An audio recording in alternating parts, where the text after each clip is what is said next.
Right now, in driveways and dealership lots across America, people are letting go of machines that history will not give back. Not because they want to, because they don't know what they're holding. In the next 20 minutes, you'll see 10 cars that mark the final chapter of a 100-year story. The American V8 muscle car, hand-built, allocation only, and disappearing one factory shutdown at a time. Some of these cars just went out of production. One stopped rolling off the line before some of you were born. All 10 share the same quiet warning.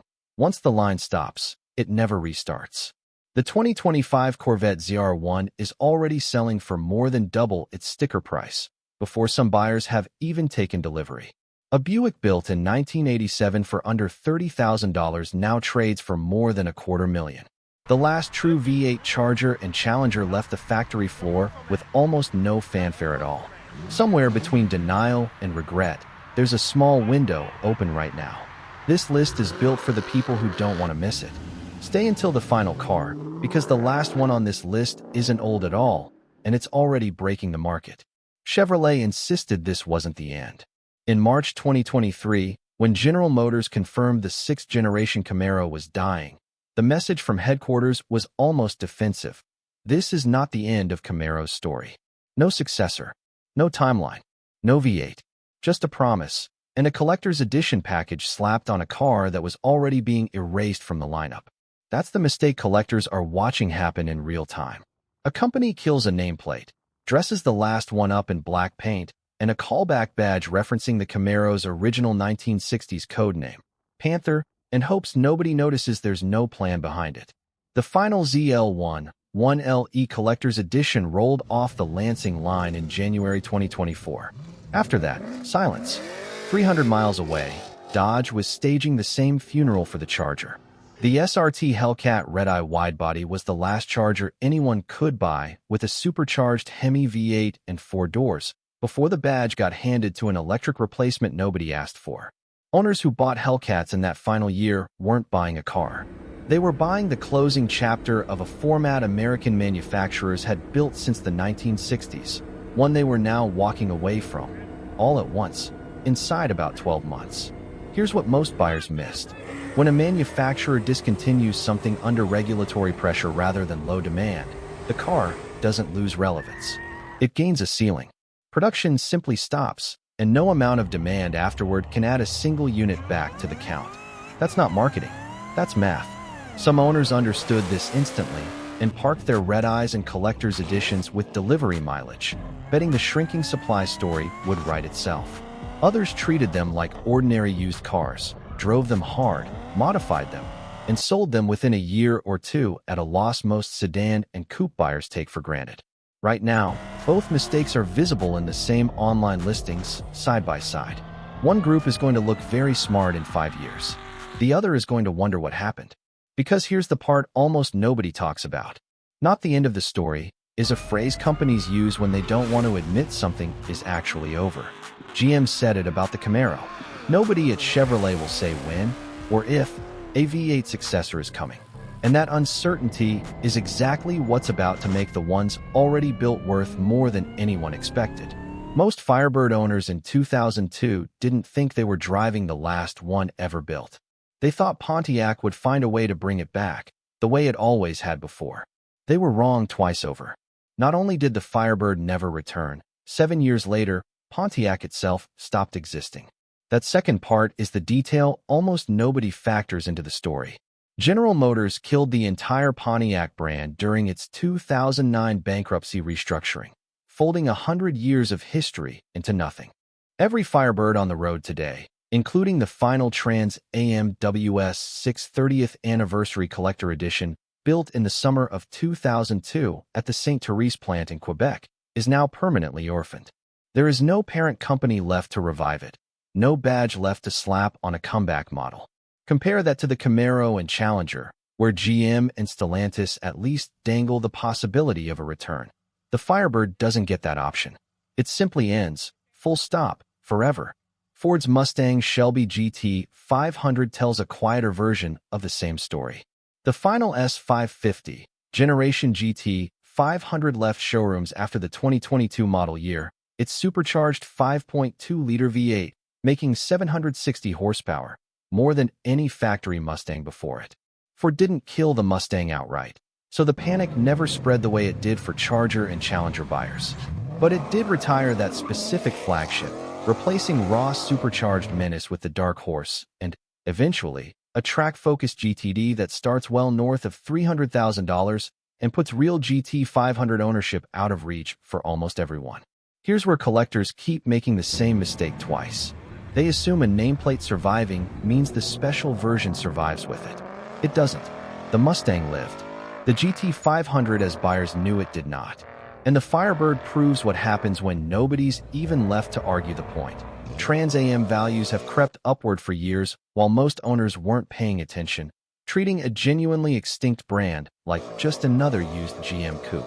Two different companies, two different exits. Same lesson. Watch what actually stopped being built, not what the badge on the hood still says. But both of these cars still have engines you can buy a crate replacement for if something goes wrong. The next two don't. One is hand-assembled by a handful of technicians in a plant built specifically for a 10-cylinder engine nothing else on Earth uses. The other is the last V8 you will ever be able to order with a clutch pedal in a Cadillac. Next to those two, what you just read starts to look almost ordinary. The Dodge Viper ACR was never built on a normal assembly line. Every single one came out of the Conner Avenue assembly plant in Detroit, a low-volume facility where workers hand-fit aluminum body panels and dropped in an 8.4-liter V10 by hand, one engine at a time. No other American car has ever used a 10-cylinder engine of that size. When Dodge built it, they weren't just building a car. They were keeping alive a manufacturing process nothing else in the industry still uses. Then, in 2017, Dodge shut the line down. Not paused. Shut down, for good this time, after Chrysler had already killed and revived the Viper once before in the early 2000s. There was no third act. Conner Avenue stopped building Vipers, and the last ACR, the most track-focused, most extreme version Dodge ever offered, with a level of aerodynamic downforce that outpaced some actual race cars, rolled out with almost no factory successor plan mentioned at all. 600 miles away, Cadillac is running its own version of that same countdown right now, in real time, at the Lansing Grand River plant.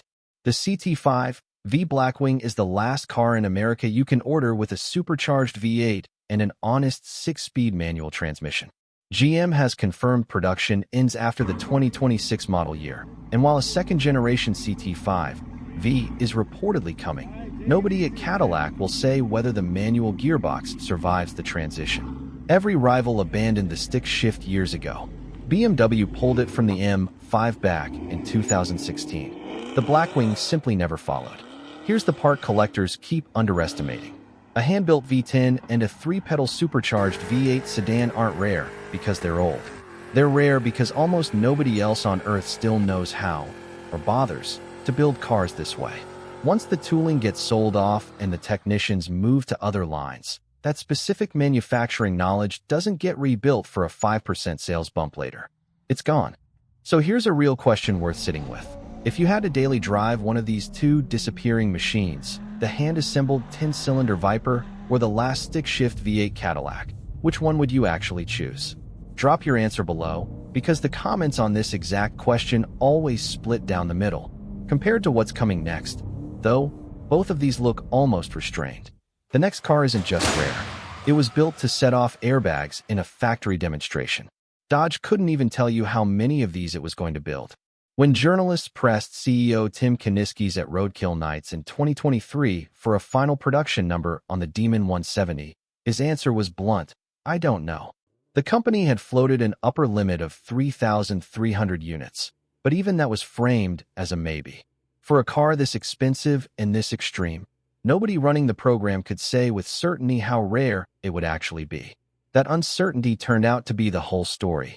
The Demon 170 was the 7th and final car in Dodge's Last Call send-off series, marking the end of Hemi-powered Challengers and Chargers as the company knew them. Buyers didn't just purchase a car. They signed a waiver acknowledging they were buying a purpose-built, street-legal drag car with a supercharged 6.2-liter V8, making 900 horsepower on pump gas and 1,025 on E85. It ran a certified 8.91-second quarter-mile, at 151 miles per hour and hit 60 in 1.66 seconds, making it the quickest production car in the world at the time, from any manufacturer at any price. Production finally wrapped in December 2023 at the Brampton Assembly Plant, and the real total settled at 3,301, 2,997 for the United States, 300 for Canada, and 4 built for export markets nobody's fully tracked down. The very last challenger to ever leave that factory floor was a pitch-black Demon 170. After that, the line was torn out. Here's the detail almost nobody clocks. Original 2018 Demon owners were given the option to match their new Demon 170's VIN to their first car's serial number. Dodge was quietly building a bridge between 2 generations of the same obsession, knowing collectors would eventually treat both as a matched set. Some buyers understood the moment and left theirs sealed in delivery wrap. Others drove theirs straight to the strip, which is exactly what Dodge built it for, and depending on which decision they made, they're now sitting on 2 very different assets. A purpose-built drag car with delivery miles isn't just rare. It's a museum piece that happens to be street legal. But for all its record-setting power, the Demon 170 is still a car from 2023. The next entry on this list was built in 1987, and it's already selling for more than 3 times what the Demon cost new. In February 2025, a Buick GNX opened the Super Bowl 59 halftime show, with Kendrick Lamar standing on its hood in front of the largest television audience on Earth. Except it wasn't really a GNX. Investigators and outlets that later reviewed the vehicle found it was a heavily modified Grand National body shell, badged and dressed to look like the real thing for the stage. Even the production team behind the biggest show in American television couldn't get their hands on the genuine article for a live performance. That tells you everything about how scarce these cars actually are. The real 1987 GNX came from an unlikely partnership. Buick was already ending the Grand National after that model year, but instead of a quiet send-off, it handed 547 cars to McLaren Performance Technologies and ASC for a final upgrade. A stronger turbo, reinforced drivetrain internals, and a factory-rated 276 horsepower that everyone in the industry knew was deliberately underreported. Contemporary road tests found it ran to 60 in the mid-4-second range, quicker than the Corvette of the same year. It cost $29,290 new, roughly $10,000 more than a standard Grand National, and every single one was black. For decades, the GNX sat as a footnote, a fast old Buick most people forgot existed. Then the auction market caught up. A 568-mile example sold for $308,000 in 2022, setting the all-time record. Since then, prices have settled into a wide band, with well-kept cars regularly clearing $150,000 to $250,000 and Haggerty valuing a Concours example north of $250,000. More than double what a brand-new BMW M5 costs today. Here's the twist almost nobody saw coming. Owners who parked theirs in the 1990s, when a GNX was just a used Buick worth maybe 10 grand, are the same people cashing 7-figure paydays across their small collections today. Meanwhile, plenty of original buyers sold theirs within a few years of purchase, chasing the next fast car on the lot, and watched from the sidelines as a black Regal became one of the most requested muscle cars in America. Which of these 10 would you refuse to ever sell? Drop your answer in the comments. The GNX crowd and the Demon 170 crowd rarely agree. But even a $300,000 Buick is still, technically, a family sedan underneath. The next car on this list was built specifically to beat Ferrari at its own game, in France, and Ford controlled who was even allowed to buy one. Ford didn't sell the 2017 GT to whoever showed up with a check. It built an application process instead, screening buyers on their car collections, their social media following, and their willingness to actually drive the thing rather than flip it. People with the money to buy one outright still got rejected. That alone should tell you what kind of car this was. The GT existed to settle a 50-year-old score. In 1966, the original Ford GT40 beat Ferrari at Le Mans, ending years of humiliation on Ford's part after Enzo Ferrari backed out of a planned sale of his company to Ford at the last minute. 50 years later, in 2016, the new Ford GT went back to Le Mans and won its class outright, on the exact anniversary of that original victory. The road car that followed wasn't a tribute. It was a genuine race car with license plates, built around a twin-turbo V6 making 647 horsepower and a carbon fiber tub borrowed straight from endurance racing. Ford built roughly 1,350 of them across the 2017 to 2020 production run, split between the standard car and later special editions like the 67 Heritage Edition and the track-only MK2. Every buyer had to sign an agreement not to resell within the first 2 years, a clause Ford actually enforced, at one point suing an owner who violated it. That single detail changed the entire resale market. Cars that would normally flood auction sites within months instead stayed locked in owners' garages, tightening supply exactly when demand was climbing fastest. Here's what most people underestimate about this car. Ford didn't just build a limited-run supercar. It built scarcity into the contract itself, then backed it up with legal action. That's a level of control most manufacturers never bother with. And it's a big part of why clean examples now regularly clear $700,000 to over $1 million at auction, several times the original sticker price. Owners who tried to game the resale restriction lost their warranties and their standing with Ford entirely. Owners who waited out the 2 years and kept driving the car the way Ford intended are now sitting on one of the fastest appreciating American performance cars of the last decade. Every car so far on this list took years, sometimes decades, to reach the value it has today. The last one didn't wait. It's already selling for double its sticker price, and some buyers haven't even picked theirs up yet. Chevrolet built a legal contract into the Corvette ZR1 before it built the first one. Buyers have to agree not to resell within a year of taking delivery, or Chevrolet voids the warranty and blacklists them from future allocations. That's not typical for an American car. That's the kind of clause Ferrari and Porsche use on their most exclusive models.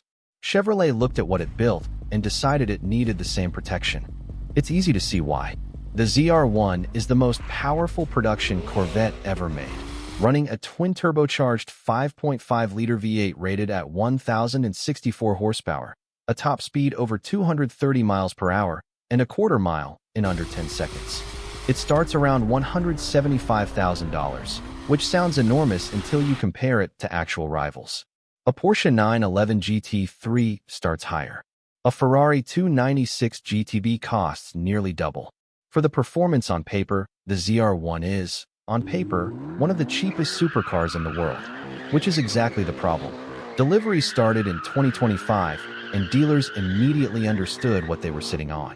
Official average markups landed around $30,000 to $50,000 over sticker, but that number quickly became the floor, not the ceiling. Some dealers pushed listings to $320,000 and $340,000. One barely driven example, with 137 miles on the odometer, had a $360,000 bid rejected by its own owner, who wanted more. When Chevrolet followed up with the hybrid ZR1X variant, one buyer who paid $260,000 out the door flipped it almost immediately, and the next listing appeared with a $140,000 markup on top of that. Here's the historical echo most buyers miss. The original ZR1 nameplate belongs to the C4 generation from 1990 to 1995, a car nobody thought twice about at the time, and that now sits comfortably in serious collections. Chevrolet revived a badge with real pedigree, then built the most extreme version of it in the company's history, at a price that undercuts everything comparable on the market. That combination, record performance, legacy nameplate, and a sticker price still below true supercar territory, is exactly the setup that has aged every previous Corvette flagship into a collector icon.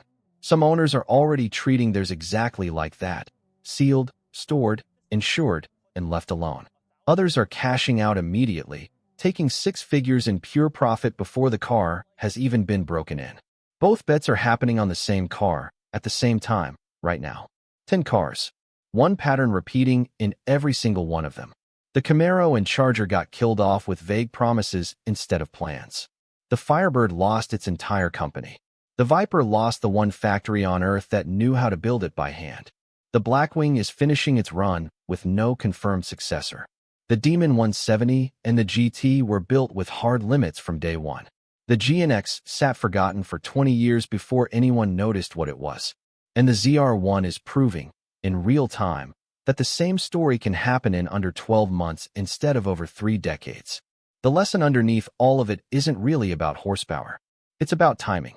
Every one of these cars had an owner somewhere who sold too early, and another who held on without knowing exactly why. Just a gut feeling that this one mattered. History has sided with the second group every single time. So here's the question worth sitting with. If you own one of these 10 right now, which one would you never sell, no matter the offer? Put it in the comments. That answer says more about a person than almost any other question in this hobby. Because somewhere out there, right now, someone's letting one of these go without knowing what it's about to become. The next video finds out exactly who.